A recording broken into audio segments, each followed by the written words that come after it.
Hello guys, so yun nga nagantay ako dyan ng ng panibagong booking, pang-apat na bukyaw natin. Kaya tara, let's go. At ayun na nga guys, na-pick up na nga natin ang ating pang-apat na bukyaw at tinek ko kung gaano kalayo ang dideliveran nito. At yun nga, nasa mga lang to, 4 kilometers. At dyan na nga sa mga oras na yan guys na i-deliver ko na kay customer ang ating pang-apat na bukyaw. Then, tinanggal ko na rin ang pagkaka-charge kasi parang na siya, uulan. At hindi katagalan, nakakuha rin tayo ng pang-limang bukyaw natin. Ayan ay pagkain. So, diniretso ko na agad yan guys. Then, ayan, na-deliver natin ang ating pagkain. Ayos guys, uwi na tayo. Time check, 1:10 ng hapon. Lumabas tayo ng alas 8.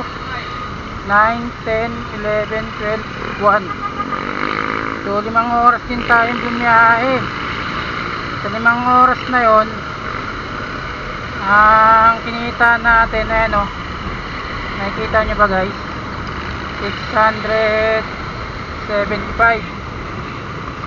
Yung 75 yan ipapagas natin, tapos yung 100 bubulsa natin. Hindi, joke lang. Kukupit natin kay Mrs. Lang sa kanya dyan guys, 500. Kasi yung 100 ko yun, bayad sa akin yun sa sa working fee ko yun, working fee. Yung 75 papagasolina natin, tapos yung 100 natin,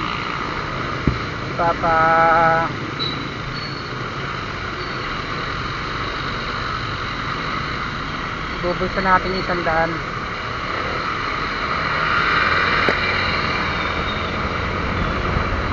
Tapos 500 sa kanya na yun. Hindi pa pala, yung top up natin 100, yung 400 sa kay Mrs. na. So pala 5 oras tayong bumiyahe, kinita natin overall 675.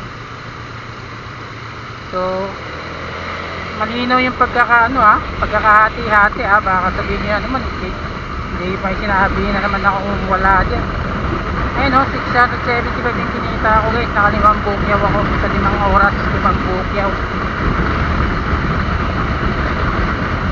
Yung 100 sa akin, ibubulsa ko yun, working fee ko yun. Yung 75 gagasolina natin, tapos yung 100 sa top up natin, tapos yung 400 kay Mrs. Malinaw na malinaw